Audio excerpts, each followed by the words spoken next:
Your father knew something that most Americans have forgotten. He knew what it felt like to be part of a generation that had never won anything. And then suddenly, on a jungle island most people couldn't find on a map, everything changed. In the summer of 1942, America had been losing. For 8 straight months, from Pearl Harbor through the fall of the Philippines, through the humiliating surrender at Wake Island and the catastrophe of Bataan, your father's generation had known nothing but defeat. The Japanese seemed unstoppable. They had conquered an empire larger than Rome's in less time than it takes to plant and harvest a single crop. And then came Guadalcanal. What happened on that forgotten island in the Solomon Chain would determine whether America could fight back, whether the tide of Japanese conquest could be stopped, and whether the sons of American families would ever see home again. This is the story your father lived. This is the story he may never have told you, and this is why it still matters, more than 80 years later. Today, I want to take you back to those desperate days when everything hung in the balance. Not through the lens of Hollywood or this sanitized version in textbooks, but through the eyes of the men who were there. Young Americans, most of them barely out of their teens, who stepped off landing craft onto beaches they'd never seen, facing an enemy they didn't understand, in a war they weren't sure they could win. If your father was one of those men, or if he served anywhere in that vast Pacific theater, this story is part of his story. And understanding what happened at Guadalcanal is the key to understanding the war he fought and the world he helped save. To understand Guadalcanal, you first have to understand how desperate things looked in the first half of 1942. Your father grew up in the shadow of the Great Depression, in a country that had turned inward, that wanted nothing to do with foreign wars. And then, in the span of a single Sunday morning, everything changed. Pearl Harbor wasn't just a military defeat. It was a psychological blow that shattered American confidence. The battleships that had symbolized American naval power lay broken and burning in the shallow waters of Hawaii. And while the nation was still reeling from that shock, the bad news kept coming. The Japanese swept through the Pacific like a hurricane. Hong Kong fell on Christmas Day. Manila fell on January 2nd. The great British fortress of Singapore, supposedly impregnable, surrendered in February with 80,000 troops marching into captivity. Your father watched all of this unfold in newsreels at the local theater, read about it in newspapers that arrived days late, heard about it on radio broadcasts that crackled with static and dread. And everywhere, the question was the same. Could anyone stop the Japanese? In Tokyo, a man named Isoroku Yamamoto was asking himself a different question. As commander of the Japanese Combined Fleet, Yamamoto had planned the Pearl Harbor attack. But unlike the militarists who celebrated in the streets of Tokyo, Yamamoto understood something that most of his countrymen did not. He had lived in America. He had studied at Harvard. He had served as a naval attaché in Washington, and he knew that the sleeping giant his country had awakened would not sleep for long. In private conversations, Yamamoto warned his friends that Japan had perhaps a year, maybe 18 months, to achieve its war aims before American industrial might would overwhelm them. He had opposed the war so vocally that his friends on the general staff had shipped him out to sea partly to protect him from assassination by extremists who considered his caution to be treason. But now that the war had begun, Yamamoto was determined to win it quickly or make peace while Japan still held the cards. The Japanese strategy in early 1942 was to create a defensive perimeter so vast, so well fortified, that any American attempt to breach it would cost more in blood and treasure than the American people would be willing to pay. The plan called for taking everything from the Aleutian Islands off Alaska down through Midway, Wake, the Gilberts, the Solomons, New Guinea, and all the way to the borders of India. Behind this shield of islands and air bases, Japan would consolidate its conquests, extract the oil and rubber and metals it needed, and wait for America to accept the new reality of Japanese dominance in Asia. Your father didn't know any of this at the time, of course. What he knew was what he could see. America was losing, badly, and no one seemed to know how to stop it. In the Philippines, General Douglas MacArthur and his forces were being pushed back into the Bataan Peninsula, where they would eventually surrender in one of the worst defeats in American military history. Thousands of American and Filipino soldiers would die on the infamous Bataan Death March. The news, when it finally reached home, was almost too terrible to believe. In Washington, a crusty admiral named Ernest J. King was studying maps and arguing with generals. As Chief of Naval Operations, King was responsible for fighting the naval war in both the Atlantic and the Pacific, and he didn't have nearly enough ships, planes, or men to do either job properly.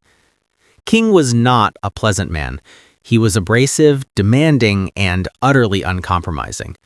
His own daughter reportedly said that he was even-tempered, meaning he was always angry. But King understood one thing with crystal clarity. If America waited too long to strike back, the Japanese would dig in so deeply that dislodging them would cost a generation of young American lives. King's eyes kept returning to a chain of islands few Americans had ever heard of, the Solomons. These islands stretched like stepping stones from New Guinea toward Australia, and the Japanese were moving down them with alarming speed. They had already taken Rabaul on Britain, turning it into a major naval and air base. From Rabaul, Japanese planes could strike at Australia itself, and if Australia fell or was neutralized, America would lose its last major ally in the Pacific and its only forward base from which to eventually strike back. The Japanese plan was elegant in its simplicity. By taking the Solomons and New Guinea, they would isolate Australia. By taking Midway, they would threaten Hawaii and the American West Coast.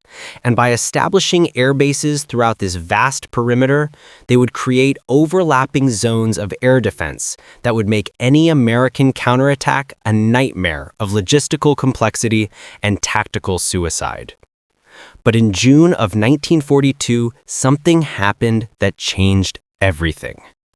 At the Battle of Midway, American dive bombers caught the Japanese carrier fleet at its most vulnerable moment and sank 4 of their best aircraft carriers in the span of 5 minutes. Your father may have heard about Midway on the radio. He would have heard it announced as a great victory, which it was. But what he probably didn't know was how close it had been, how much luck had played a role, and how the victory created an opportunity that Admiral King was determined to seize. With the Japanese carrier force crippled, there was a window, perhaps only weeks wide, in which America could strike. But where? King and MacArthur, now in Australia after his escape from the Philippines, argued fiercely about strategy. MacArthur wanted to drive straight at Rabaul, the heart of Japanese power in the region. King thought that was too ambitious, too risky with the forces available.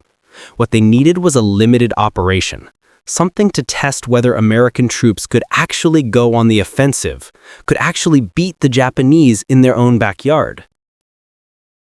And then, in late June, reconnaissance planes brought back photographs that would set the course of the war. The Japanese were building an airfield on an obscure island called Guadalcanal at the southern end of the Solomon chain. If that airfield became operational, Japanese bombers would be able to strike at the shipping lanes between America and Australia.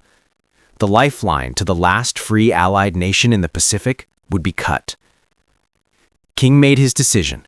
Guadalcanal would be the target. The first American offensive operation of World War II would be an amphibious assault on a tropical island that most Americans couldn't pronounce, against an enemy that had not yet been defeated in ground combat, using tactics that had not been tested since the disaster at Gallipoli in World War I. Your father, or men just like him, would be the ones to make it work or die trying.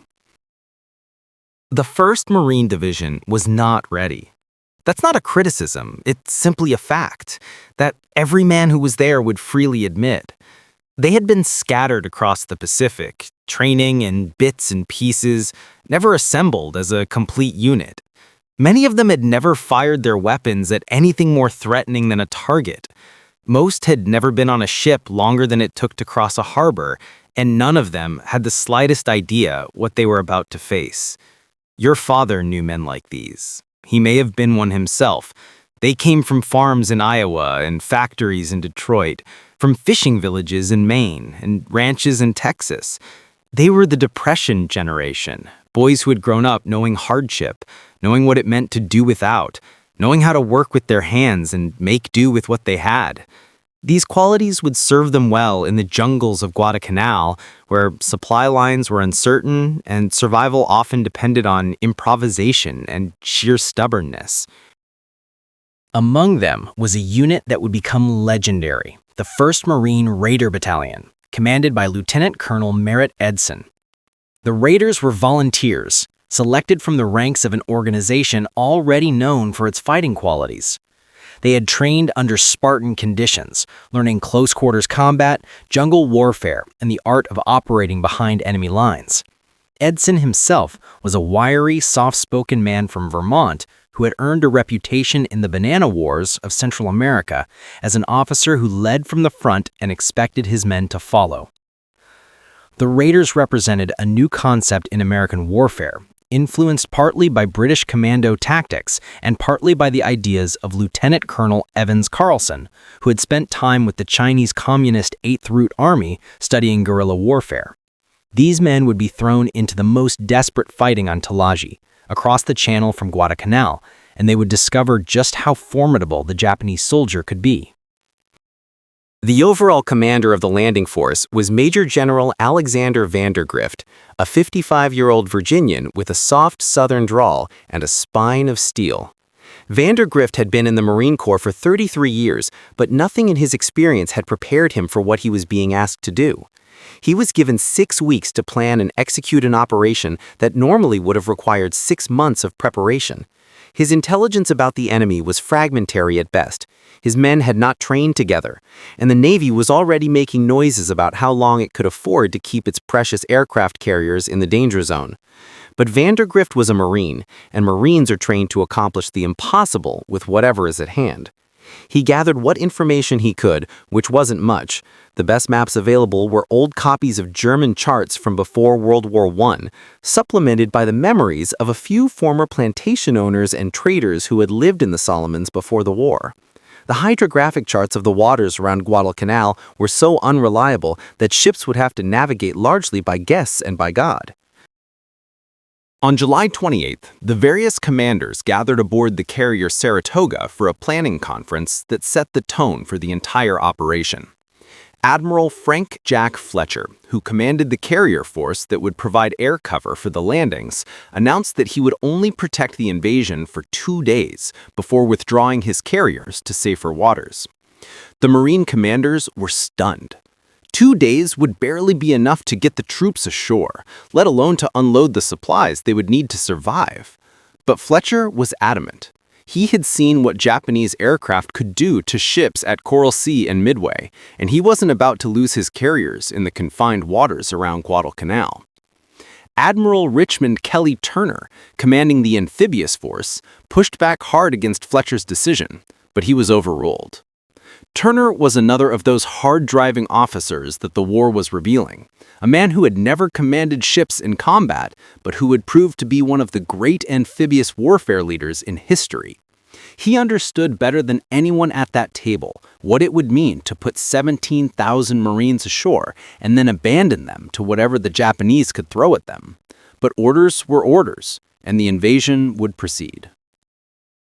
August 7th, 1942 dawned clear and bright over the Solomon Islands. The night before, 75 American ships had slipped through the narrow channel between Guadalcanal and Savo Island, their crews at battle stations, expecting at any moment to be discovered by Japanese patrol aircraft. But the weather had been on their side. Rain squalls and heavy overcast had hidden their approach. Now, as the sun rose over the volcanic peaks of Guadalcanal, the fleet stood revealed in the first light, and the Japanese had no idea they were there. At 5:30 in the morning, the ships went to general quarters. At 6 o'clock, the first aircraft lifted off from the carriers Enterprise, Saratoga, and Wasp. The pilots had been briefed to hit specific targets: the airfield under construction at Lunga Point, the seaplane base at Tulagi, Japanese troop concentrations wherever they could be found. They flew into scattered cumulus clouds in the light of a quarter moon, most of them young men on their first combat mission, their hearts pounding with a mixture of fear and excitement. At 6:12 in the morning, the radio operator at the Japanese seaplane base on Tulagi managed to tap out a frantic message before the bombs began falling. Enemy heavy bombardment in progress. That message reached Rabaul, reached the 8th Fleet, reached Admiral Yamamoto himself aboard his flagship. It was simple and succinct, and it told the Japanese high command that everything had changed. The Americans were attacking. On Guadalcanal, the surprise was complete. The Japanese construction troops, who had been eating breakfast in their tents, heard the roar of aircraft engines and then the shriek of bombs falling. They ran for the jungle, most of them without their weapons, as American planes strafed and bombed the airfield and the surrounding encampments. The tents were torn by shrapnel, some were knocked flat by naval gunfire that had begun hitting the shore. Within minutes, the organized Japanese presence on the northern coast of Guadalcanal had dissolved into chaos. From the decks of the transport ships, the Marines could see the high mountains of the island they were about to invade. They could see the flashes of naval guns and the smoke rising from the shore. They could hear the distant thunder of explosions. And then the order came to load the landing craft. Your father, if he was there, would remember what happened next for the rest of his life. The landing craft were wooden boats with flat bottoms, designed to run up onto beaches and drop their ramps so troops could rush ashore. They bounced and rolled in the swell, and men who had never been to sea in their lives quickly discovered the misery of seasickness. The boats circled, waiting for the signal to head for shore, while overhead American planes continued to pound the island. At 9 o'clock, the first Marines hit the beach east of Lunta Point. They waded ashore through knee-deep water, their rifles held high, expecting at any moment to be met with a storm of machine gun fire. But the beach was silent. The jungle beyond was silent. The Japanese had fled. On Guadalcanal, the first day was almost ridiculously easy. The Marines pushed inland, finding abandoned camps where breakfast still sat on tables, where half-filled rice bowls and hastily dropped chopsticks told the story of panicked flight. The Japanese construction troops, most of them laborers rather than combat soldiers, had been completely unprepared for an assault of this scale. They had run into the jungle with whatever they could carry, leaving behind food, equipment, and the nearly completed airfield that had been the whole point of their presence on the island. One Marine, speaking to the correspondent Richard Tregaskis, who had come ashore with the troops, expressed what many were feeling. He wished those Japanese would come out and fight. All they did was run into the jungle. But those words would come back to haunt him and every other man on that island. The easy part was over. The Japanese were not running because they were cowards. They were running because they had been surprised and they were regrouping, and they were about to teach the Americans lessons in jungle warfare that would be written in blood. While the landing on Guadalcanal proceeded almost without opposition, a very different kind of war was being fought across the channel on the island of Tulagi. There, Colonel Edson's raiders and men of the 5th Battalion, 2nd Marines, were discovering what it actually meant to fight the Japanese. The raiders landed at 8:15 in the morning on the northwestern part of Tulagi. At first, the going didn't seem much harder than it was on Guadalcanal. They encountered some scattered resistance from a few outposts, but the real obstacle seemed to be the terrain itself. Tulagi was covered with thick jungle, small trees, vines, and bougainvillea with its beautiful purple flowers and wickedly sharp thorns. The raiders lost only one man in those first hours, and that one to a sniper who had let the forward elements pass before opening fire. Edson's plan was to move inland to a ridge that ran the length of the island and then work along the top of that ridge, clearing the slopes as they moved south. But the terrain was so difficult that it took 3 hours for the men to hack their way along a 1.5 miles of rising ground. When they finally reached the ridgeline and moved forward, they came out of the jungle and ran straight into the central Japanese defenses. What they found there would become sickeningly familiar in the months and years ahead, but in August of 1942, it was a brutal introduction to Japanese defensive tactics. The enemy had constructed dugouts and rock embrasures built into the hillside. They had placed their machine guns carefully to create interlocking fields of fire. Every approach to the position was covered. Every dead spot was pre-registered for mortar fire. The Japanese knew they were outnumbered, knew that reinforcement was impossible, and they had decided to make the Americans pay for every foot of ground in blood. The raiders discovered that the only way to advance was to crawl up the cliffs and drop charges of dynamite and grenades into the dugouts. Even then, the positions were not safe. In one hole, the Americans killed 17 Japanese with dynamite charges. One Marine spotted a radio inside and went in to retrieve it.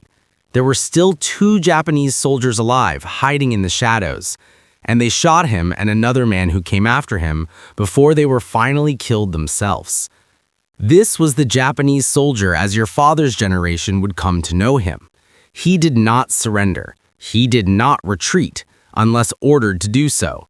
He fought to the death and he expected to die, and he intended to take as many Americans with him as possible.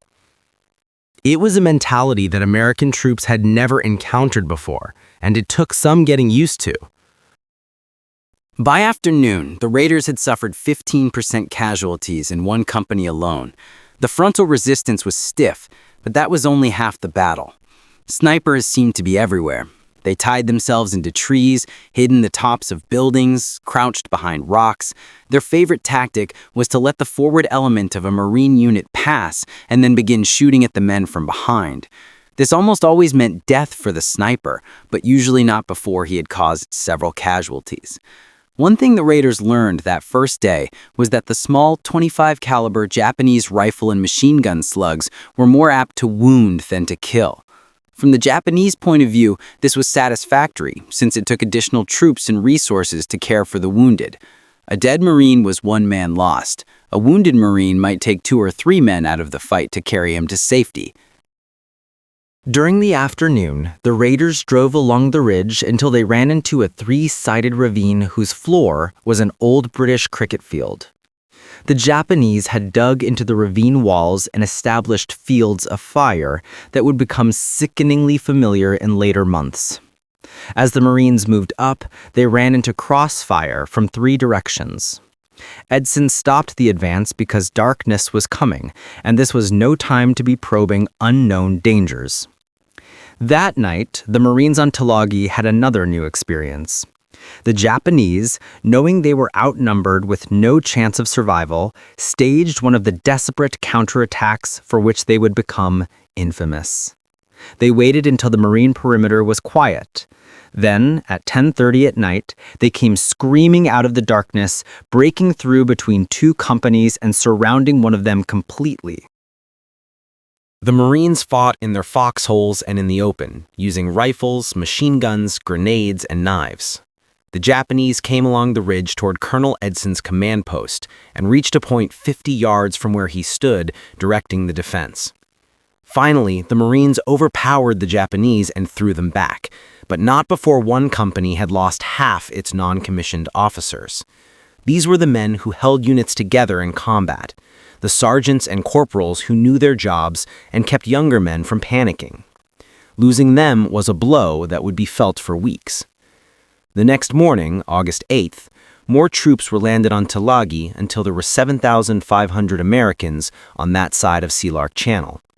Edson's raiders and men of the 5th Battalion began moving again toward the southeastern end of the island, attacking the dug-in machine gun positions one by one.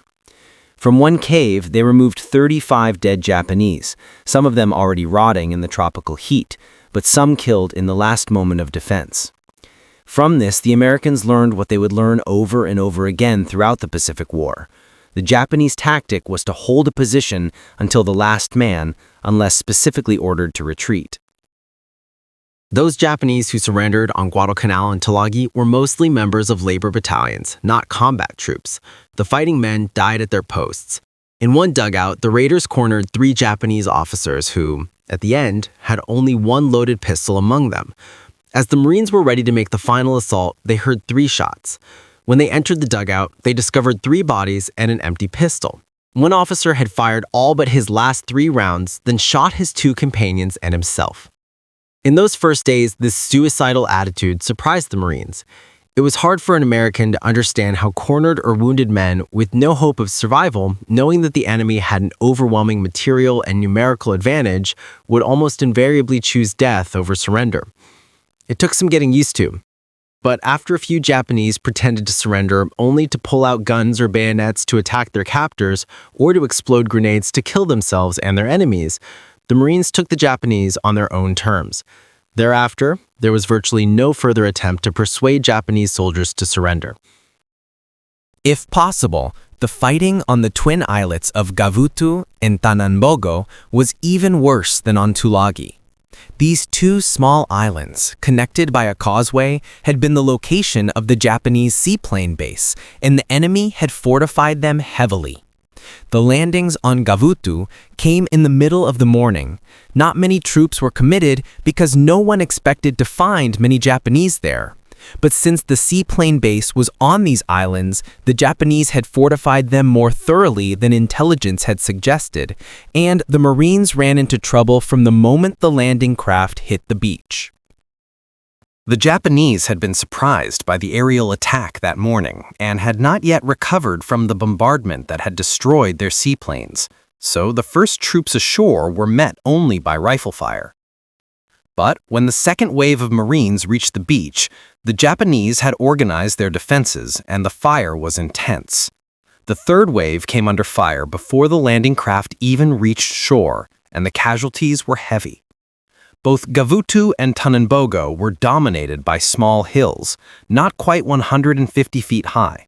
But above sea level landings, this height was enough to give the Japanese a commanding view of the beaches and the waters offshore.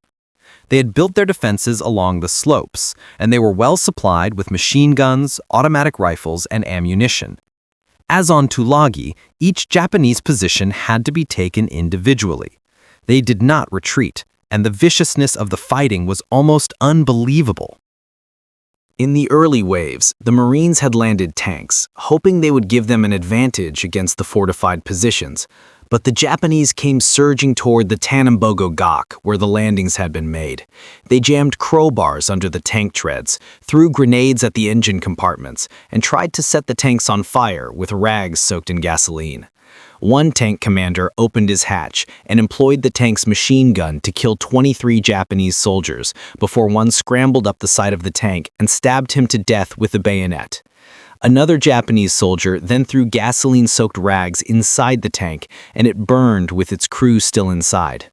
This kind of close-quarters desperation was beyond anything the Marines had trained for or imagined. By mid-afternoon on that first day, it was apparent that the Marines on Gavutu could use reinforcements. A unit that had landed earlier on Florida Island, where there were no Japanese, was called over to assist. At dusk, they were given 5 minutes of preparatory bombardment from naval vessels, but luck was against them. One of the last shells hit a fuel dump near the beach and lit up the shore as if it were noon. As the Marines came in, the Japanese had them clearly silhouetted against the sea. From the dugouts on the hills came a steady stream of machine gun and rifle fire. 2 boatloads of Marines reached the beach, but the coxswain of the third boat was killed at his tiller, and the boat slewed around and headed back out to sea. The following boats did the same, believing there had been some change in orders. So the men of those 2 boats were stranded ashore, their only protection a concrete pier. When the fighting started on Gavutu and Tanambogo, there were 500 Japanese defending the connected islets. When the fighting ended, there were none. Every single defender died at his post. On Tulagi, the story was much the same. Of the 250 Japanese garrison, 200 were killed, 3 surrendered, and the rest swam to Florida Island to continue fighting until they too were hunted down and killed. The fierceness of this fighting on Tulagi and the smaller islands was in sharp contrast with the easy advance of the Marines on Guadalcanal itself. There, on the morning of August 8th, the Marines reached the edge of the airfield they would name Henderson Field after a Marine pilot killed at the Battle of Midway. They were beginning to develop a contempt for the enemy that was dangerously premature. There is a part of the Guadalcanal story that your father might not have known about because it was kept secret at the time. Throughout the Solomon Islands, scattered across the jungle hilltops and hidden coves, were men who would prove crucial to American survival in those desperate first months. They were called the Coast Watchers, and they were among the unsung heroes of the Pacific War. Most of them were Australians, former plantation owners and traders who lived in the islands before the war. When the Japanese advanced south, these men stayed behind, equipped with radio transmitters and binoculars, hiding in the jungle with the help of loyal indigenous islanders. Their job was simple but extraordinarily dangerous. Watch for Japanese ships and aircraft and report what they saw. On the morning of August 7th, even as the American fleet was opening fire on the beaches, the Coast Watchers were already proving their worth. At 9 o'clock in the morning, Paul Edward Mason, a copra planter in peacetime, was stationed on Malabita Hill on Bougainville, overlooking the Japanese air base at Buin. He watched 24 Japanese bombers take off and head south, toward Guadalcanal. He sent a message: 24 torpedo bombers heading your way. They were still 400 miles away, more than 2 hours from the target. That message was relayed through Pearl Harbor and back to the invasion fleet with plenty of time for preparations. Aboard the Australian cruiser Canberra, the reaction was typical of the British-Australian naval tradition. When the word came, the bosun's mate piped the message through the ship's speakers: "The ship will be attacked at noon by 24 torpedo bombers.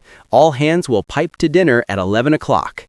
And so they did, eating a calm meal before going to battle stations. The torpedo bombers came in right on schedule, but because of the Coast Watchers' warning, the American carrier fighters were at 20,000 feet and ready. The guns of the ships were loaded and aimed. Of the 24 Betty bombers that reached Guadalcanal that day, all but one was shot down. The only damage to the invasion fleet was a single bomb hit on the destroyer Mugford. Throughout the Guadalcanal campaign and beyond, the Coast Watchers would provide this priceless early warning. They risked their lives every day, hunted by Japanese patrols, dependent on the loyalty of islanders who could have bought their safety by betraying these strange white men who hid in the jungle and talked into boxes. Many Coast Watchers were captured and executed.